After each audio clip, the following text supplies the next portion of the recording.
Greetings from the Appalachian Mountains, where you will discover one of the most unsettling tales ever told. As we explore this sinister story that has spanned generations, let us know where you are watching. This film was made entirely for amusement and is a work of fiction. Any likeness to real people, alive or deceased, is entirely coincidental. The atmosphere of that mountainous area of West Virginia was peculiar. The elderly locals referred to the valley where three sisters chose to settle as a land of murmurs. The mist that fell each morning carried tales that few dared to tell out loud, and the old trees appeared to have secrets hidden deep within their roots. Along with trunks of clothing and household goods, the sisters brought an unwavering resolve to start over away from society's prying eyes when they arrived in that remote area of Appalachia in 1902. The three women differed from one another as much as day and night. The most senior had A. The rigidity of her character was exposed by her dark hair, which was always tied in a tight bun, and her penetrating gaze, which seemed to read other people's thoughts. Everyone who heard the middle one sing on summer afternoons was mesmerized by her beautiful voice and deft hands. The youngest spoke infrequently and carried an unsettling silence, but when she did, her words carried the weight of old prophecies. Together, they created a singular trio that soon captivated and alarmed the few neighbors who lived in those mountains. The land they selected was encircled by pine trees so tall that they blocked the sun for a large portion of the day, and it was at the end of a dirt road that wound uphill. The house had a porch that creaked underfoot and was 2 stories high and darkly wooden. Rusty tools and the musty smell of old hay filled an abandoned barn in the back. Nobody was certain how many meters the icy waters of the stone well in the yard plunged into the ground, and it was a frighteningly deep well. The initial months were characterized by a peculiar routine. During the day, the sisters were seldom seen, but as night fell, flickering lights came to life in the house's windows. The night air was filled with the sounds of the forest, mixed with songs in a language no one knew. When these songs started, the closest neighbor's dogs started howling non-stop, and the chickens refused to lay eggs the next morning. Those harmonized voices had an unnatural quality that made people's blood run cold. The closest village, a collection of modest homes, and a white wooden church that served as the hub of community life, was 3 hours' walk downhill. The first rumors started to circulate there. A vendor claimed to have witnessed the oldest sister purchasing unusual amounts of dried herbs and coarse salt, which were never used to season food. According to the blacksmith, the middle sister had placed an order for heavy chains and padlocks without providing an explanation. The youngest, well, she just materialized and vanished like a shadow. Always alone, always at dusk, always with that vacant gaze that seemed to see right through people. Like the old stones that delineated property lines or the streams that never dried up, even during the hottest summers, the three sisters' presence became ingrained in the local landscape as the seasons changed. However, the seeming calm concealed something more profound that was just now coming to light. Residents observed that some animals avoided the area surrounding the sisters' property entirely. Large detours were taken by deer that typically grazed freely in the area to avoid going close to the dark wooden house. There were no nesting birds in the trees around. In that particular section of the valley, even insects appeared to be less prevalent. The changes started to become more apparent in the fall. The vivid hues of the season were absent from the leaves that fell from the trees surrounding the sisters' property. Those leaves withered in place of the reds and golds that adorned the other mountains, into gray and sickly brown hues. Even when the sun shone brightly over the rest of the valley, the air there was colder, and there was a faint but lingering smell that was similar to churned earth and something else that nobody could quite place. The merchants frowned when the older sister would occasionally go down to the village to buy provisions because she always paid with old coins. Her eyes watched everything and everyone with an uneasy intensity, but she didn't say more than was absolutely necessary. They claimed that she knew things she shouldn't have known, that she brought up personal experiences without ever being told about them. She once made a comment to the pastor's wife about her husband's illness, detailing the precise symptoms before the woman had even spoken. How was she aware? Her voice continued to reverberate through the mountains on moonless nights, but the middle one was less visible. Some claimed that her songs could calm raging winds or call forth storms. Narratives spread about how Melody had once abruptly stopped a torrential downpour, leaving only her property dry while the rest of the valley was still soaked. Is it a coincidence or something else? The youngest was still a total mystery, and no one dared to ask directly. Those who had heard her speak would never forget the experience, even though her silence was so intense that some people questioned whether she could actually speak. Her brief, incisive sentences had a prophetic quality that plagued those who heard them for days in a row. In a fortuitous encounter on the road, one farmer swore she had foreseen the demise of his cattle with a single sentence. All of his animals were discovered dead 3 days later for no apparent reason. The house atop the hill came to represent mystery and fear. Nobody was allowed inside. The three sisters carried on with their solitary lives, creating an unseen network of anxiety that grew throughout the valley like the roots of old trees. No one dared approach without cause. That observed everything in silence. That year, winter came with uncharacteristic vigor. The Appalachian mountains were heavily covered in snow, which made the three sisters' property even more remote from the outside world. Every family was confined to their own homes, struggling to survive the bitter cold that reached their bones, and the village was all but abandoned as the roads became impassable.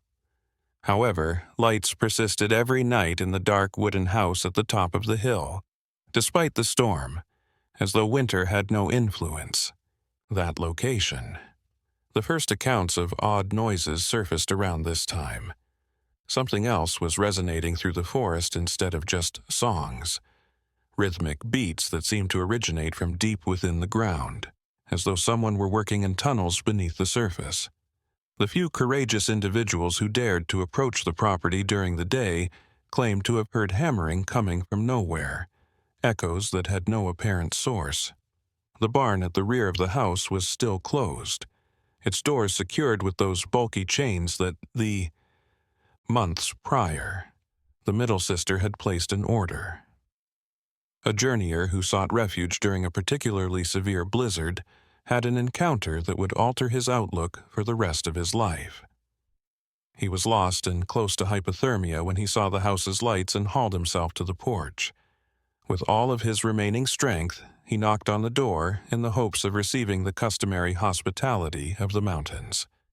The older sister barely opened the door enough to catch a glimpse of him, her sharp eyes examining every inch of the excruciating stranger in front of her. She gestured for him to come inside without saying anything, but the man hesitated because of something in her gesture.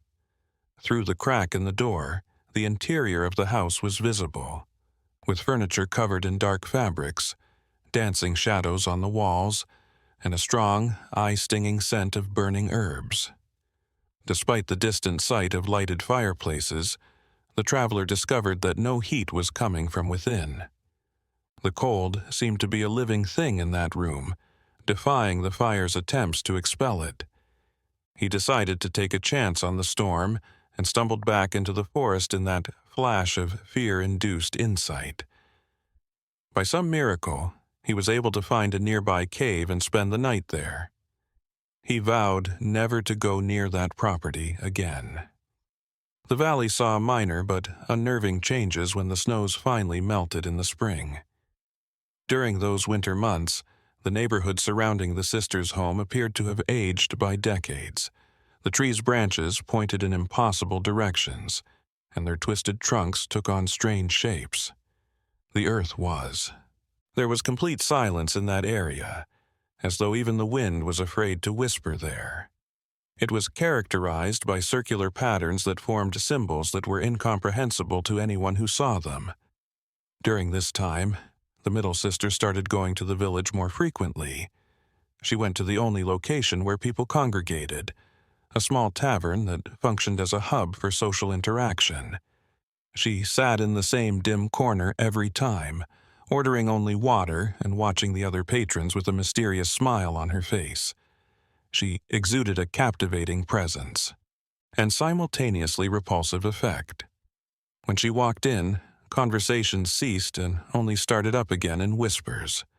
Her eerie beauty attracted some men, but those who approached her were met with a cold gaze that put an end to any romantic intentions. She had an odd habit of watching people and whispering unintelligible words. Her lips moved continuously, creating silent words that sounded like descriptions or possibly assessments of each individual in the room. A regular patron of the tavern, a man who was employed as a wood. Cutter once attempted to attend her table without permission. She just kept whispering and looked at him intently without objecting. Less than a minute later, his face as white as snow melting, he stood up and walked away. He declined to discuss what he had heard or felt during that brief encounter when questioned later. For the majority of the villagers, the other two sisters continued to be practically legendary. At strange hours, the oldest was sometimes spotted strolling along the mountain paths while always toting a battered leather. A bag that nobody knew what was inside.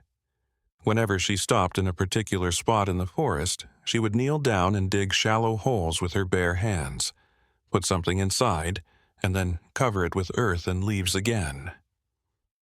When they later went back to dig in the same places, those who had followed her covertly in an attempt to find out what she buried never found anything. Whatever she left there seemed to be entirely engulfed by the earth.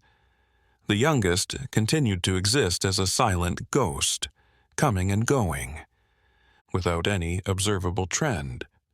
Her movements had an ethereal quality, as though she floated just above the ground rather than walking.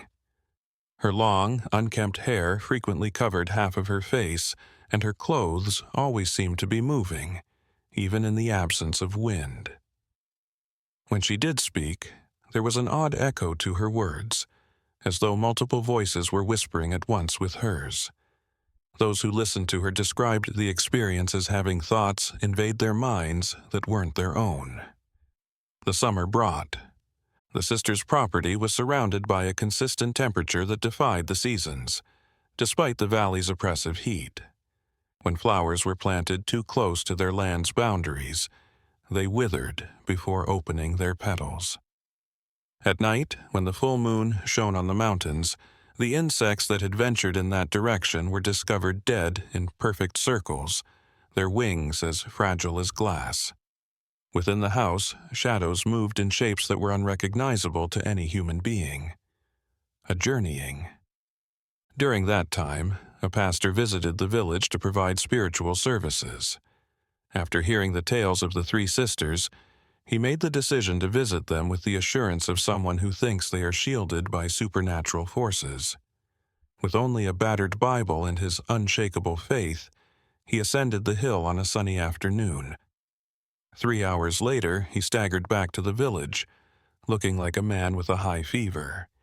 He only murmured about voices coming from, without saying a single word intelligibly. Locations where voices shouldn't be heard. He never came back to that area again after leaving the following morning. It was unclear exactly what the sisters were building, but it appeared to be something.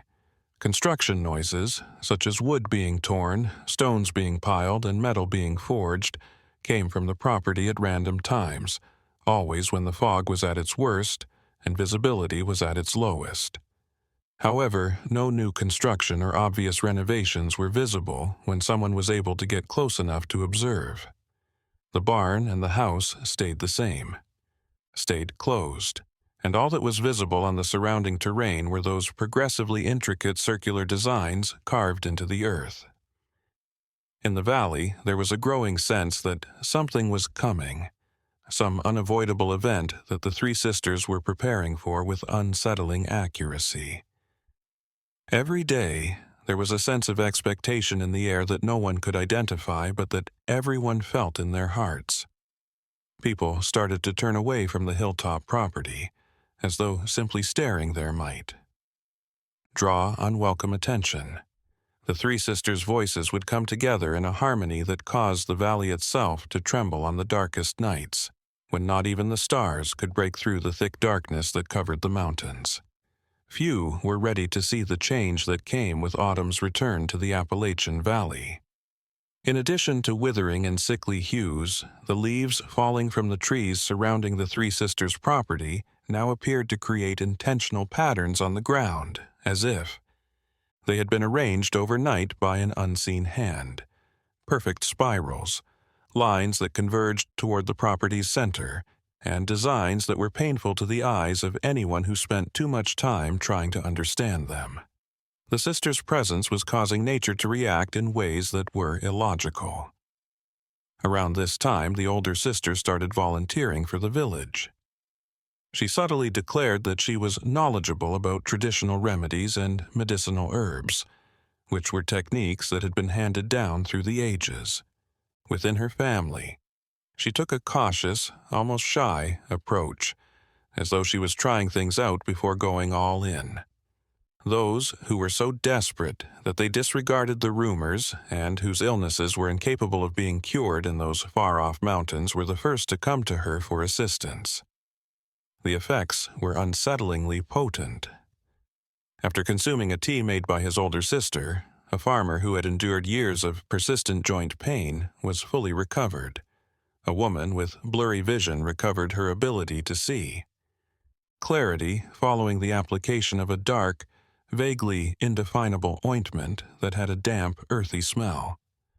The remedies were indisputable, but they had subtle, adverse effects that nobody dared to discuss out loud. The hilltop house started to appear in vivid dreams for those who had been cured. They woke up in a cold sweat after having dreams in which they heard whispers in languages they didn't understand while walking through dim hallways.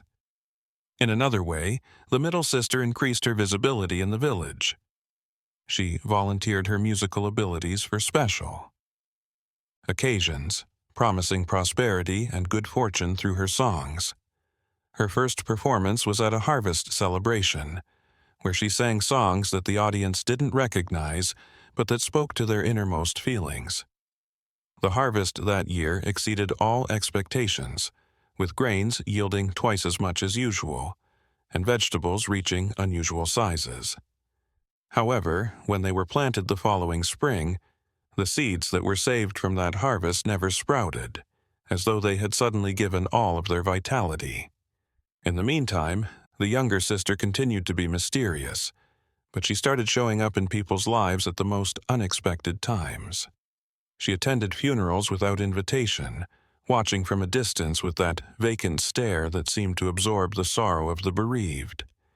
She showed up on the riverbanks when someone was struggling with tough choices, her quiet, unassuming presence adding another burden to the conscience, and sometimes, very rarely, she would say one word that stuck in the head, like an intractable thorn in a person's brain. Like unseen roots piercing the ground, the three sisters' influence was extending throughout the valley. It was a slow, nearly undetectable infiltration rather than an aggressive, overt conquest. Individuals started to notice subtle changes in themselves. Throughout the night, they had thoughts they didn't recognize as their own. They were awakened in the middle of the night by strange impulses to walk towards the property at the top of the hill. A few refused to comply with these requests. Others gave way and ascended the twisting trail, returning hours later with little recollection of their visit. Concerned about the course of events, a group of senior citizens made the decision to take the matter directly. They met in the white wooden church and talked extensively about what needed to be done. It was decided that a representative of the community needed to pay the nuns an official visit in order to diplomatically voice their concerns as a group. 3 men offered their services, chosen for this mission due to their bravery and well-regarded standing in the community. The visit happened on an overcast afternoon in 1903, when the sky was full of dark clouds that threatened to bring down a storm, but never did. With determination, the 3 men ascended the hill while practicing their words in their minds. The oldest sister was waiting for them on the porch when they got to the property, seemingly anticipating their arrival. Her elegant invitation to enter contrasted fully with her typical aloofness. At first glance, the house's interior appeared surprisingly unremarkable. A lighted fireplace, shelves containing books and jars, and basic furniture were all present, but the more one looked, the more unsettling the details became. The objects that were supposed to cast the shadows did not match the shadows on the walls. The air had that dense quality that made every breath seem deliberate, and the fire in the fireplace burned soundlessly, its flames dancing in perfect silence. To greet their guests, 3 sisters assembled in the main room. They formed an unnerving image of unity as they sat side by side on a shabby sofa. Speaking in a quiet voice that somehow filled the entire room, the oldest took the floor. She clarified that their goals were just to live in harmony in the mountains, assist the community, and impart their knowledge. Although her reasoning was flawless and her words were reasonable, there was something underlying them that caused the men to shift uneasily in their seats. According to the middle one, their songs were a way for them to give back to the land that had welcomed them and to express their gratitude for the valley's hospitality. They only wanted to use this gift for the benefit of everyone, she said, adding that music had transformative and healing power. The visitor's eyelids became heavy as she spoke, her fingers gently drumming on the sofa's arm in a hypnotic rhythm. Throughout the entire interaction, the youngest woman remained silent. She just kept her eyes on the 3 men, that appeared to see right through facades and masks to the secrets that each one held. Her unspoken presence was more expressive than any words, serving as a continual reminder that their minds were incapable of processing all the layers of reality. An hour later, the men left the house, technically satisfied with the responses they had received, but profoundly troubled in ways they were unable to describe. They informed the other villagers that the sisters appeared to be harmless and just strange, and that maybe everyone was, being unjust in their assessments. However, all 3 of them had the same dreams that same night, in which they traversed the never-ending hallways of a house that couldn't possibly exist inside that modest wooden building. Corridors that went down and down to depths that were unthinkable. The sisters' behavior had changed as winter had returned. They went back to being more withdrawn, as though they had finished a part of their enigmatic scheme. Their home's lights burned brighter, more visible than ever on moonless nights, for miles. As if an unseen chorus joined the sisters in their nighttime chants, the voices that resounded from the mountains now carried harmonies so intricate that they appeared to originate from more than 3 throats. A kind of subtle enchantment, woven thread by thread over months, pervaded the entire valley.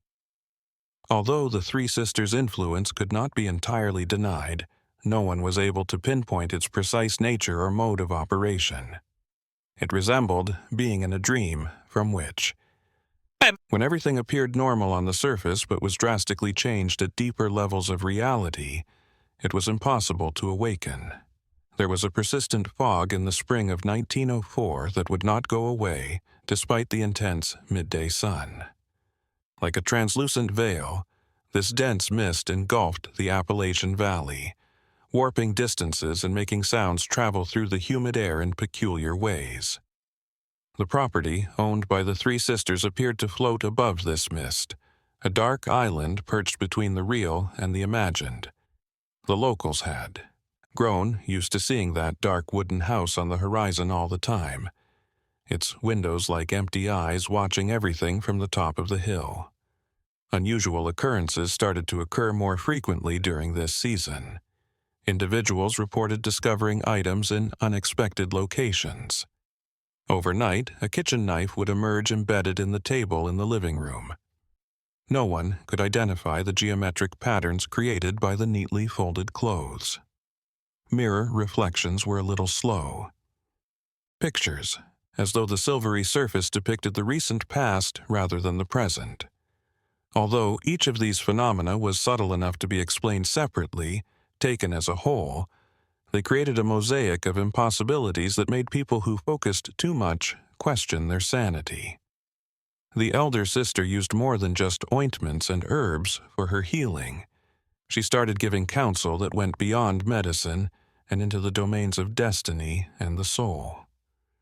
People approached her to ask for advice on crucial choices, and she was given them in a particular room of the house where dark wax candles were burning all the time. Despite the drafts, their flames remained still. Those who attended the hours-long sessions departed with aloof looks, as though they had just emerged from a profound trance. Even when the advice went against their own common sense, they adhered to it with an almost religious fervor. The middle sister, meanwhile, had instituted a weekly musical performance schedule in an open space close to the village.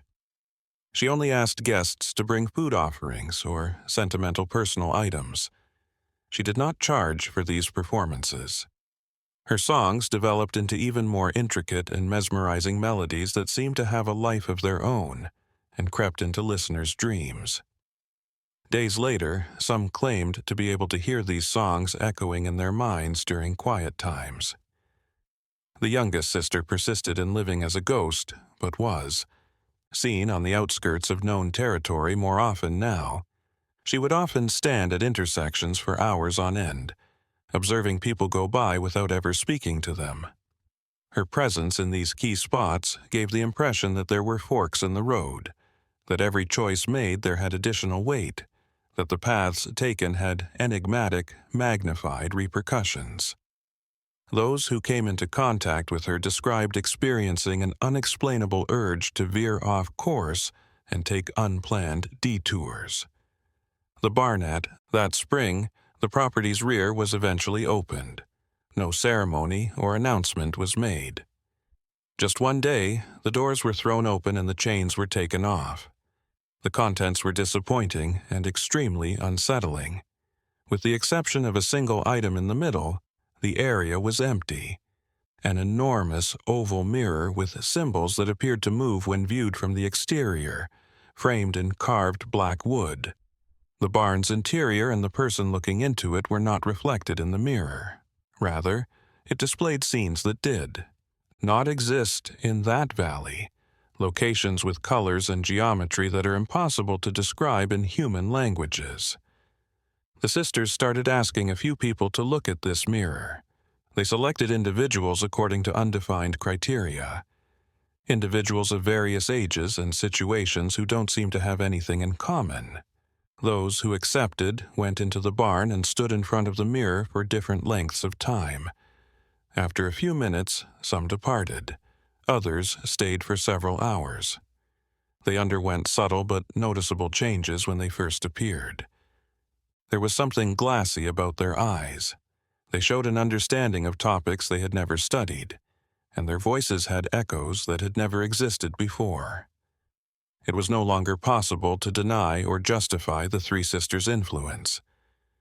They filled the valley with their presence. There were remnants of something they had brought or roused in every tree, rock, and drop of water in the streams. The distinction between the supernatural and the natural had become so hazy that attempting to differentiate one from the other no longer made sense. On the outside, people led normal lives, but underneath it all, there was a persistent sense of strangeness that drew everyone in the same enigmatic direction. In stark contrast to the consistently cool temperatures surrounding the sisters' property, summer arrived with oppressive heat. Localized atmospheric phenomena, tiny whirlwinds that appeared suddenly and disappeared as fast as they had appeared, were produced by this temperature differential. The plants surrounding the house had undergone a radical change, growing in ways that were impossible for any bot to comprehend. Flowers that were supposed to bloom individually instead grew in clumps, sharing petals in a manner that resembled fusion rather than organic growth. The older sister started hosting parties on her property every night during that summer. She used ink that changed color depending on the light to write handwritten invitations to particular villagers. It was impossible to accept the invitations. Refuse because they made the recipients feel an unexplainable compulsion rather than because there was a clear threat. Participants gathered in circles around greenish, flaming bonfires under the moonlight. The events of these gatherings were vague in the minds of those who attended, disjointed bits of chants and ritualized motions that made sense at the time but vanished into obscurity when viewed later. The middle sister created a brand new art form that combined movement and music. As she sang and danced, her movements made patterns in the air that some claimed they could see as glowing trails that persisted for a few seconds after her arms passed. Her audiences continued to grow as a result of her performances. People traveled from far-off villages to see the spectacle, and everyone who did so carried with them something tangible yet invisible, a seed of change that began to slowly take root in their minds. At last, the youngest broke her extended silence, wildly. She appeared in the middle of the village on one especially gloomy night and spoke for hours on end. Her words came out in unbroken torrents, full of observations, prophecies, and story fragments that blended together to create a narrative tapestry that was both impossible to follow and impossible to ignore. Even though no one could pinpoint exactly what was being said, people gathered around her, enthralled by that verbal torrent that seemed to contain fundamental truths about the nature of reality. At dawn, she finally came to a stop. She left a stunned crowd trying to comprehend what they had seen behind, and just turned and walked back to the hill. When the three sisters had first arrived in the Appalachian Valley years earlier, it had changed. It was no longer merely a physical location. Rather, it was a changed state of being in which the laws of reality functioned differently. The dark wooden house at the top of the hill, at the heart of this metamorphosis, pulsed with energy that touched everything in concentric waves, and everyone in its constantly growing sphere of influence. The Appalachian Mountains were painted in the fall of 1905 with hues that no one could accurately identify. Instead of the season's typical reds and golds, they were hues that seemed to exist in between well-known hues and caused tears to well up in the eyes when viewed for an extended period of time. Like ripples on a still lake, the Three Sisters' property had become the focal point of a transformation. Every concentric circle slightly changed the substance it came into contact with their twisted trunks creating patterns that suggested motion frozen in time. The trees surrounding the house now grew in spirals.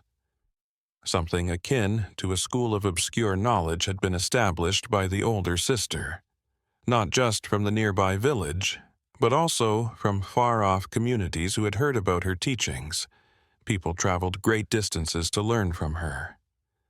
She taught in an octagonal shed with windows facing all cardinal directions that was constructed especially for that use. The classes were held. Twilight is that transitional period between day and night when the shadows grow longer and the world appears more pliable. The students learned about plants that can only grow in complete darkness, how to read bird flight patterns, and how to hear the earth's whispers when all other sounds have stopped. The middle sister, meanwhile, started making musical instruments out of materials she found in the mountains. She gathered particular dead tree branches, resonant stones, and woven strings from plant fibers that were only able to grow in areas that were never exposed to sunlight. The sounds produced by the instruments she invented did not fall into any recognized musical scale. Frequencies that affected people's nervous systems on a basic level. Her works had developed into more than just music. They were full-bodied sensory experiences that changed the listener's perception of space and time. One of the sisters, the youngest, had taken to making temporary sculptures on mountain paths. She made use of stones, branches, leaves, and other organic materials to create intricate configurations that lasted only a few hours before being destroyed by the rain or wind. There was something hypnotic about these transient creations. Their improbable geometries balanced components that shouldn't be together, defying the laws of physics. For minutes, or even hours, people who came across them were immobilized, unable to take their eyes off of those compositions that seemed to have meanings that were never quite understood, but were always close to it. Exposed. The barn's mirror had turned into a place of pilgrimage. People traveled far and hard through the mountains just to have a look at its mysterious surface.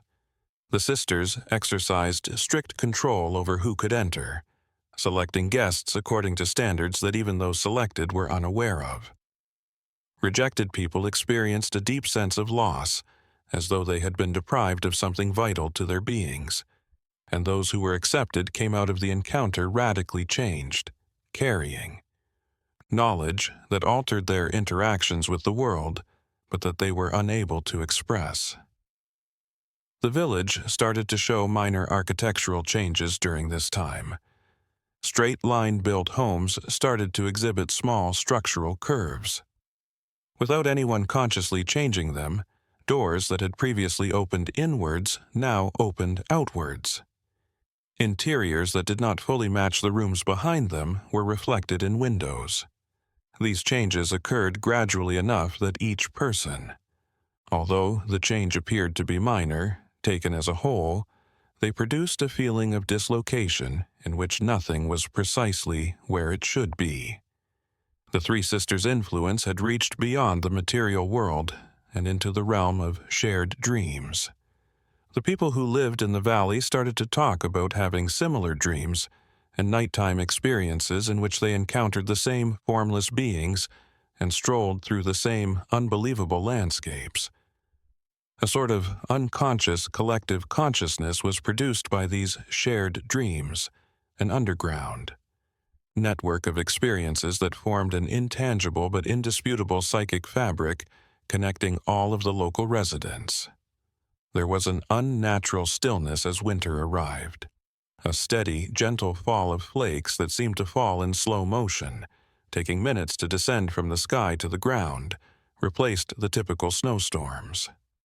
Even in overcast skies, the snow's crystalline quality caused it to reflect light in peculiar ways, producing pale rainbows. There was such a deep silence that people could hear their own heartbeats that resemble far-off drums. The oldest sisters' nightly get-togethers had evolved into regular monthly events that were timed to coincide with the moon's phases in ways that deviated from the conventional lunar calendar. The attendees of these events started to acquire subtle physical traits that set them apart from the other locals.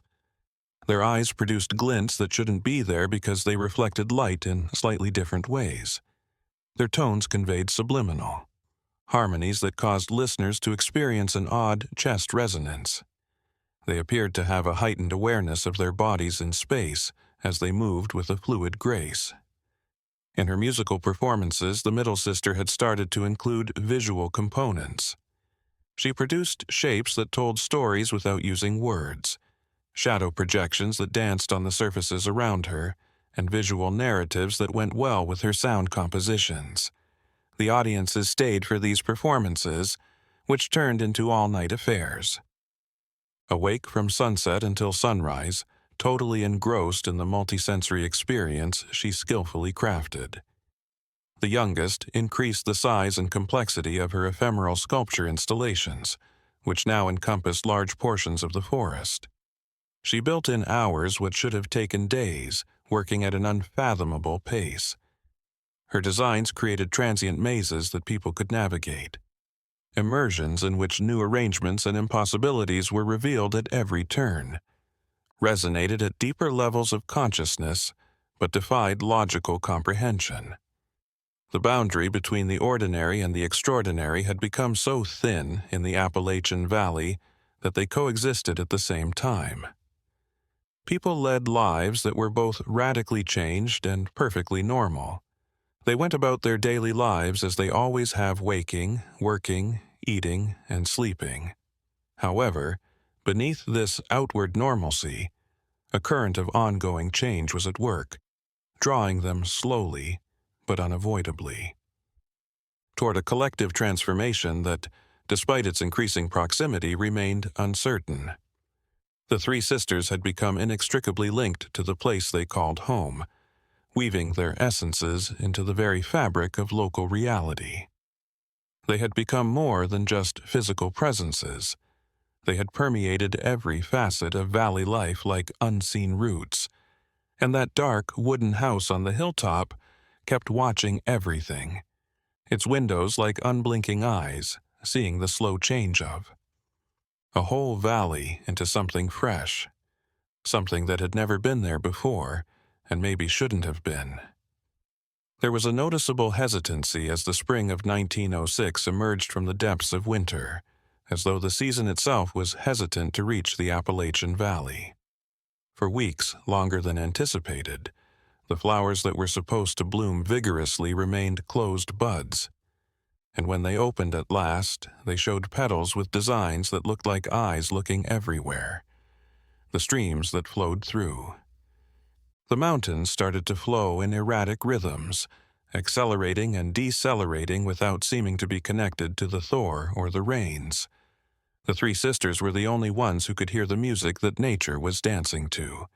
The older sister had added something that could only be called memory mapping to her list of activities.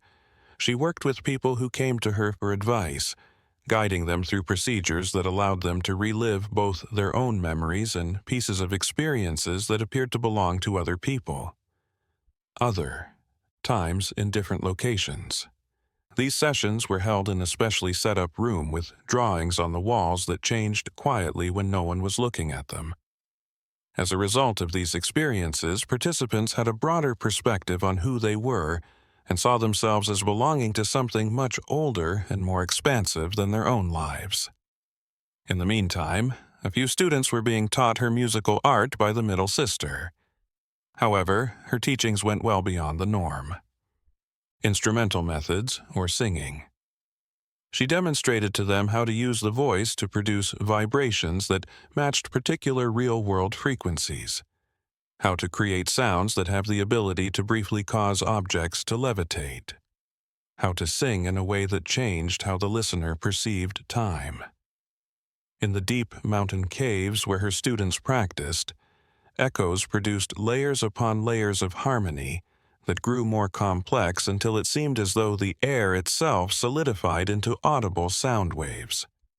Among the sisters, the youngest had created a new style of expression that combined her transient sculptures with an unattainable gardening style.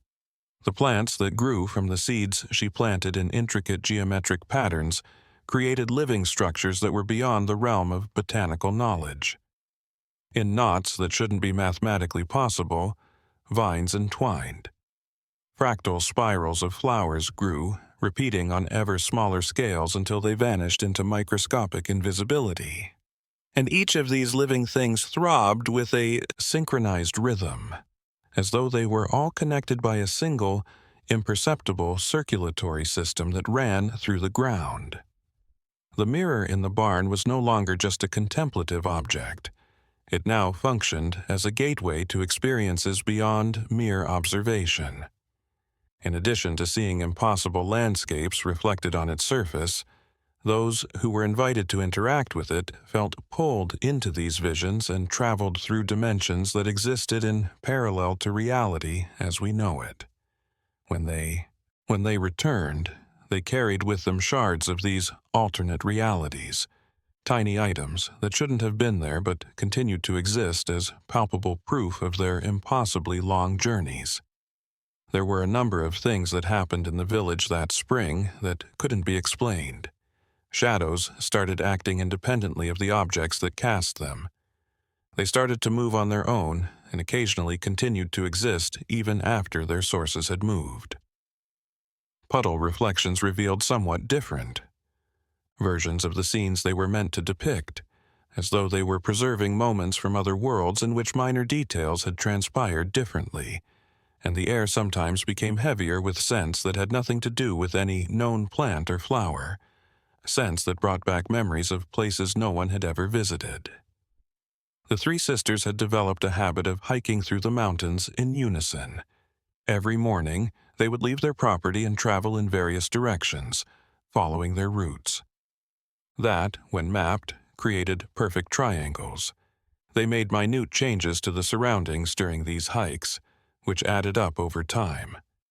From above, a stone would turn in a certain way, a branch would break at a certain angle, and leaf arrangements would form symbols. These markings produced a hidden map that only they could fully read, an unseen web of meanings dispersed across the valley. The valley's way of life had been so profoundly impacted by the sisters that it was no longer able to discern the boundaries between their presence and the area's natural existence. They were now as essential to the landscape as the mountains and the rivers that flowed through them. Their personalities left an indelible mark on the valley's character, influencing not only the actual events, but also the potential outcomes, thereby restricting and enlarging the realm of potentialities in which reality functioned. The heat that seemed to accompany the arrival of summer, to come from the earth itself as well as the heavens. Even in areas that were shaded, the ground felt hot to the touch, as though something was burning deep underground. The sisters' home at the top of the hill continued to be their haven of constant warmth. However, this cool zone had now grown, forming an altered climate perimeter that extended hundreds of meters in all directions. The seasons in this area appeared to function separately from those in the rest of the valley, resulting in microclimates that shifted suddenly as they went beyond its imperceptible limits. The elder sister had started experimenting with time in more abstract ways. In order to experience the past and present as coexisting rather than sequential states, she taught meditation techniques that enabled practitioners to perceive multiple temporal layers simultaneously. Those who were adept at these methods described feeling as though they were living their lives in multiple directions at once, seeing past events influencing future choices in causal loops that defied the traditional linearity of human experience. The middle sister had improved her musical performances to the point where they were rituals that profoundly changed everyone involved rather than just being presentations. She now performed in certain mountain locations where the natural acoustics produced amazing effects, where deep caverns created reverberations that lasted for minutes after the initial sound had passed, or where narrow canyons amplified sounds in ways that were impossible. Stopped. She played the Earth's geography as though it were a massive organ, using these areas as instruments in and of themselves. The younger artist's work became so intense that it was difficult to tell if she was creating art or engineering reality in a mystical way. Her installations now took up whole valleys, enormous configurations of organic materials that created patterns that could only be seen from the summits of the nearby mountains. From these heights, they showed themselves as intricate diagrams, visual depictions of ideas that had no equivalent in human language, but that everyone who thought about them found to have a profound, subconscious resonance. The Appalachian Valley had evolved into a continuous experiment, a lab where the limits of what was feasible and unfeasible were continually being pushed. The three sisters were the masterminds behind this change, but they were also its aids, tools of forces that worked through them just as much as they did on their own initiative. Additionally, as summer. As it developed and neared its climax, there was an increasing feeling that something was going to happen, that all of the planning and slow change of the preceding years was coming together for a single, complete manifestation. Like a thick shroud of expectation, Autumn 1907 fell on the Appalachian Mountains. Hikers were frequently enthralled by the intricate patterns created by the fallen leaves on the ground, which appeared to contain coded messages in their seemingly haphazard arrangements. The static electricity in the air caused hair to stand on end and produced tiny sparks when metal objects came into contact with it. The Three Sisters' estate had turned into the focal point of an unseen energy vortex that drew everything in its direction. This gravity wasn't physical, but it was felt on a deeper level of existence. What could only be called a project to reconstruct the valley's collective memory had been started by the older sister. She guided progressively larger groups of people in her work, through encounters in which personal memories combined to form a common memory bank. During these sessions, participants started to remember things that they had not personally experienced, as well as the experiences of their ancestors or even total strangers who had once lived in those mountains. A sort of temporal continuity was produced by this blending of consciousnesses, in which the past and present flowed into each other like confluent rivers rather than being divided by inflexible barriers. Around this time, the hilltop home started. To display architectural characteristics that went against fundamental geometry. When one entered rooms that appeared to be smaller from the outside, they were actually quite large. When viewed from their ends, corridors that seemed straight when traversed turned out to be curved. Depending on the viewpoint of the observer, stairs went up and down at the same time. The house's physical structure had become pliable, reacting to the laws of physics as well as the views and intentions of people who lived there or went there. The middle sister had created a groundbreaking musical method that used both sound and silence. Her compositions now featured deliberately placed pauses that were just as significant as the notes played, voids that echoed with their own significance. She proved that silence was a distinct frequency that could be played and shaped with the same accuracy as any instrument, rather than the absence of sound. Viewers of her. Music was heard during the silences, according to performances. Melodies that were shared by all in attendance at the same time but only existed in the mind. The sculptures created by the younger sister had developed into shapes that partially defied the conventions of three-dimensional space. She designed objects that appeared different depending on which way they were viewed, not only in terms of appearance but also in terms of their basic structure. And she built structures with more angles than should be feasible. A portion of her. All of her creations pulsed with a faint luminescence that had no discernible source, a glow that seemed to come from the very substance of the material she used, and they seemed to fold in on themselves, occupying volumes of space that were mathematically impossible. The barn mirror had changed into something much more intricate than it had been before. Its surface now showed several images at once. For those who had learned to see, layers upon layers of disparate realities were all simultaneously visible. A few. By using acts of will to navigate through these overlapping realities, observers claimed to be able to select which layer to concentrate on. Others were unable to process the sensory overload of the countless possibilities in superposition as they watched them all at once. Events that suggested time in the valley was becoming nonlinear started to happen during that autumn. On the trails, people sometimes saw younger or older versions of themselves. Momentary encounters. Before, like fading mist, one of the versions disappeared. Before they were created, objects appeared.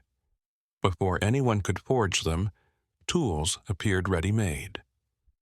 Structures displayed aging characteristics they had not yet encountered. In increasingly frequent transgressions of the traditional temporal order, causality was taking place, allowing effects to come before their causes. The Three Sisters' precise coordination of their activities suggested nonverbal communication. Even though they were separated by distance, they moved in perfect synchronization. Miles of mountainous landscape, their movements reflecting one another in the distance. No matter where they were, the two immediately harmonized when one started a song. The others drew complementary symbols in far-off places after one made a symbol on the ground, forming larger patterns that could only be seen from the sky. Even outsiders could tell right away that something was different in the valley because of how much it had changed. There was something tangible about the air that gently resisted movement, as though it were a little denser than normal. The light exhibited strange behaviors, refracting through invisible objects and producing rainbows on days when the sky was completely cloudy. Despite being spoken in the same sentence, some words arrived before others due to irregular sound travel.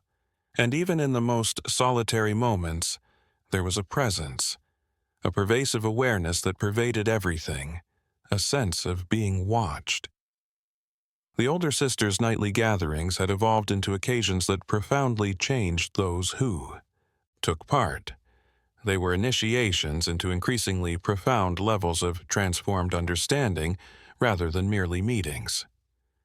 Participants acquired skills they shouldn't have had, broadened their senses, enabling them to perceive previously invisible facets of reality. They could see the patterns of connection that bound all living things together, feel the energy currents coursing through the earth, and sense the effects of past events still reverberating in the present. The Middle Easter had started instructing that. Music was discovered, not created by humans. She showed how melodies were already present in the fabric of reality and were just waiting to be performed. Her pupils discovered how to tune their consciousness to the basic frequencies that sustained existence by listening to these pre-existing melodies. Additionally, when they sang or played, they were channeling rather than creating, acting as conduits for harmonies that had always existed but were concealed in more profound facets of reality. The youngest artist increased the amount of installations she produced until almost the whole valley was covered in them. Every trail had its own markers, each of which cleared a particular arrangement of components. From above, the whole area appeared as one enormous piece of art. Concepts beyond human language are represented by a continental diagram, and everyone who inhabited this diagram was a part of it, shifting components in a dynamic composition that continuously rearranged itself while preserving its essential structural soundness. Once again, winter was coming, but this time it had a distinct feel. It was no longer merely a season. Rather, it was a state of being, a stage in a cycle that had grown far more complex than the Earth's mere rotation around the sun. There was something the three sisters were getting ready for. They were moving more purposefully. Their actions were focusing on a single, as yet undefined goal that emerged with the weight of inevitable fate. And all of the valley's residents waited, profoundly aware that something fundamental was going to emerge, something that would change not just their lives but the essence of the world they lived in. Winter came with a density of stillness that was nearly solid. The snow fell in flawless crystals that, upon closer inspection, appeared to contain impossible geometries. Every flake is a miniature version of a complex mathematical universe. The estate of the three sisters was now a hive of activity. Patterns of lights dancing in their windows indicated communication with an entity outside of the horizon. In ways that went beyond geology, the entire valley appeared to be breathing in unison, expanding and contracting in a slow but noticeable rhythm that gave the mountain a living appearance. In that cycle, the oldest sister started the work that would be her last. She summoned everyone who had attended her sessions over the years using techniques that involved calls that reverberated directly in their consciousness rather than tangible messages. When they assembled and positioned themselves at predetermined points on her property, forming a circle. When seen from above, the arrangement they made resembled constellations that didn't exist in the night sky, but resonated with a shared inner celestial map. The middle sister composed a symphony that included the very elements of nature in addition to instruments and voices. Her choir was the wind, her percussion instruments the trees, her strings vibrate in frozen streams. With movements that seemed to sculpt the air, she led this impossible orchestra, creating audible sound waves that traveled through the valley in spirals that kept rising. Her compositions lacked a clear start and finish, existing in a state of unending continuity that alluded to eternity in sound. The youngest added the last missing component to finish her enormous installation. She strolled to the precise middle of the valley, a location that had been meticulously. She carried a single seed with her since they arrived in those mountains, which she planted there after years of preparation. The seed sprouted right away and grew quickly until it developed into a tree that was unrelated to any known species. There was perfect symmetry between above and below, sky and earth, visible and hidden, as its branches reached the sky in patterns that reflected the roots growing in the underground depths. The barn's mirror started to pulse with the intensity of the light increased exponentially. Pure possibilities, unrealized potentials that existed in states of quantum superposition and awaited observers to collapse into concrete existences, took the place of alternative realities on its surface.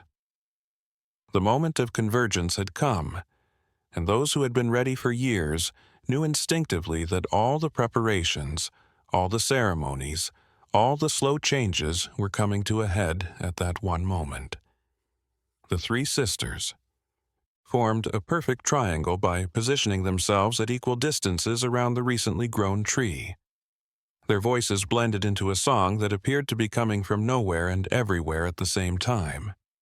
Every atom, molecule, and subatomic particle in the valley vibrated with a harmony that existed outside of the typical audible spectrum.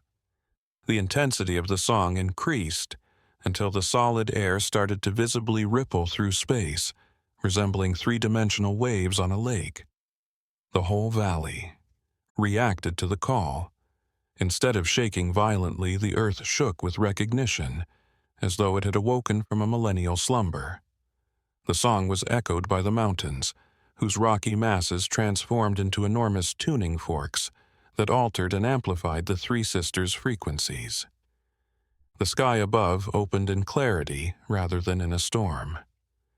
Even though it was still twilight, the clouds parted to reveal stars that glowed with unbelievable intensity.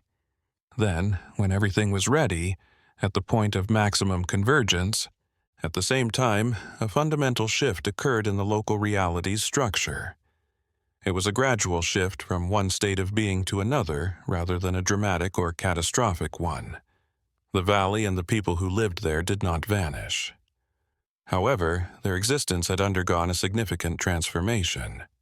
They now lived in an area that was both inside and outside of the everyday world, a reality that overlapped with physical geography, but functioned in accordance with expanded fundamentals. At the core of this change were the three sisters, who served as pillars to keep the new state stable during its consolidation. Instead of vanishing, their shapes started to become translucent and more blended in with the valley. They were becoming an integral and permanent part of the mountains, rivers, and sky, blending in with the surroundings. They became the very consciousness of the place as their consciousness spread to the whole area they had changed. Wintertime remained silent, but it was now a tranquility full of boundless potential. The Appalachian Valley had evolved into a singular entity, a point where several layers of reality come together, a place where the boundary between worlds was so thin that it was almost non-existent, and the spirit of the three sisters would always be at the center of this changed area. Eternal defenders of a mystery they had woven into the very fabric of life for years. The spring that ensued after that pivotal. There was a sense of renewal associated with winter that transcended the seasonal cycle. When the Appalachian Valley woke up, it found itself in a familiar yet entirely different world. The patterns on the petals of the blooming flowers appeared to tell stories in visual languages that everyone could understand on an instinctual level, but were unable to express in words. As though they had learned their middle sister's impossible songs, the birds that returned sang tunes that echoed her compositions and incorporated them into their own innate repertoires. The house at the top of the hill was still the same. Its dark wooden structure appeared to have remained unaltered, but those who approached it now saw it as more than just a building. Rather, they saw it as a hub of concentrated energy, a place where various realities blended together in intricate ways. Its windows still occasionally displayed the three sisters, figures that were both tangible and ethereal, present and absent, existing in a superimposition that defied easy classification. The experience they had shared had changed the valley people. They now carried an expanded consciousness that made it possible for them to see previously hidden layers of existence. They were able to perceive the patterns of connection that bound all living things together, feel the currents of energy coursing through the earth, and deeply comprehend that human separation was a delusion, and that everyone was a part of a larger consciousness. That included them. It was a subtle reminder that they lived in a place where the extraordinary had become commonplace, but it was neither oppressive nor constant. Instead, it surfaced in quiet moments. In just a few weeks, the tree that the younger sister had planted reached enormous size. Its branches extended in parallel dimensions that overlapped with ordinary space, rather than physically covering the whole valley. Every now and then, leaves from this tree dropped into the real world. Items that appeared to be composed of solidified light, which gradually vanished over several days, leaving behind glowing traces on the ground where they had touched down. These markings created an expanding map of hallowed locations strewn across the area, places where the boundary between reality was especially thin. The barn's mirror had grown in ways that were impossible to comprehend. There were now countless reflections on its one surface, each depicting the valley in a slightly different way. Changes to the options that were selected or disregarded at crucial moments throughout the years. Viewers could see different versions of the valley in which the transformation had never taken place and the three sisters had never arrived. Additionally, these visions acted as a reminder of the sacrifices made and the benefits obtained from their transformation. As the months went by, it was clear that the three sisters' influence had spread throughout the valley. Instead of existing as distinct entities in a particular place, they were now integrated elements of the actual landscape. The elder sister's essence had seeped into the deep soils and ancient stones, transforming her into the wisdom of the mountains. The middle sister's melodies reverberated endlessly through the valleys and gorges, transforming into the music of the wind and water. The youngest had become one with the cycles of development and deterioration, her awareness evident in each sprouting seed and falling leaf. Occasionally, visitors from far-off places felt as though they had entered a different world as soon as they arrived in the valley. Territory. They were unable to identify the emotional density of the air, which caused them to doubt their own senses. Some were uncomfortable with sensations they couldn't describe, so they stayed for short periods of time before quickly leaving. Others continued to be drawn by something that spoke to their souls on a deep level, joining the changed community and slowly assimilating the enlarged perspectives that defined those who had experienced the full transformation. As summer ripened, a sense of fullness emerged. That was metaphorical as well as literal. The animals were doing well, the harvests were plentiful, and life in all its forms was thriving. However, the consciousness that occupied that altered space also underwent a collective maturation, a spiritual maturation as well. People started to realize that what the three sisters had started was not a one-time event, but rather an ongoing evolutionary process that would last for generations, each building on the changes made by the one before it. The evenings were, especially enchanted in this new world. Sometimes lights danced among the mountains with no apparent source, and the sky appeared closer and the stars brighter. Only those whose consciousness had been broadened by extended presence in the altered valley were able to perceive the use of these localized auroras, which painted the sky with colors not found in the normal visible spectrum. And when the darkness was at its worst on some moonless nights, 3 voices could be heard singing in perfect harmony, echoes of. The sisters were reminders that their work persisted even after they had transcended their original physical forms and had become an eternal part of that place. The Appalachian Valley was transformed through silent perseverance as years passed over it like water gently flowing over old stones, shaping without destroying. The tale of the 3 sisters evolved into a hybrid of myth and memory, one that the people of the valley held closer to their hearts than their brains. The succeeding generations of people who saw the original transformation was raised in a world where seeing past the veil was as normal as breathing, and the extraordinary was just the texture of life. The dark wood of the house at the top of the hill resisted time in ways that defied natural entropy as it stood through the years and seasons. Travelers passing through the area occasionally reported seeing shadows moving inside the building or lights in its windows. However, a closer look revealed that the house was quiet and deserted. It appeared to be in 2 states at the same time, inhabited and deserted, real and fantastical, present and absent. The valley used the discretion of old mountains to protect its secrets. When interacting with the outside world, the residents had learned to keep their peculiarities to themselves. They kept their knowledge to themselves and the few people who had already arrived because they understood that some experiences could not be described in words, and that some truths vanished when exposed to the harsh light of skepticism. Be ready to comprehend. The voices that rang out at the break of day never stopped altogether.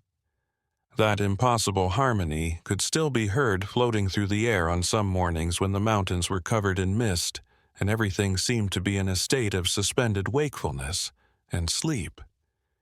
It was neither happy nor sad, just a continual reminder that the 3 sisters had made a lasting impression on that location that time would never be able to take away. Thus, the valley carried on with its odd life. Tucked away in the creases of the Appalachian Mountains is a pocket of altered reality. The inhabitants carried the legacy of that ancient metamorphosis with them, imparting it not through words, but through their example, presence, and manner of being in the world, which acknowledged levels of existence that others were blind to. They were stewards of a mystery that only needed to be revered and kept safe, not solved. The 3 sisters' story persisted as a whisper rather than a recorded fact. Down from generation to generation, slightly altered with each recounting while retaining its main ideas. It was a story about change, about possibilities that go beyond what is seen, and about how some presences can radically change a place's character. Everyone agreed that the valley had something unique, even though it was impossible to determine with certainty what was real and what was fiction in that old story. A quality that was indisputable and moved those who were sensitive enough to notice it. On the darkest nights, when the silence of the mountains was at its deepest, one could practically feel their presence still there, woven into the very fabric of the valley, not like ghosts haunting a place they had already left behind, but like essences that had made the decision to stay, eternal guardians of a transformation they had started and that would last far beyond any individual life. The valley was alive proof that reality was far more flexible and enigmatic than most people realize. It pulsed with their intentions and breathed with their presence. They dared to dream. This concludes our journey through this story. Even so, the Appalachian Valley remains silent, protecting its secrets for those who dare to pay attention to the mountain whispers. If you liked this gloomy story, You might want to subscribe to the channel to see more tales that delve into the uncharted territory of the imagination. What do you think about the three sisters and the valley they changed? Please leave a comment. Until the subsequent trek through the darkness of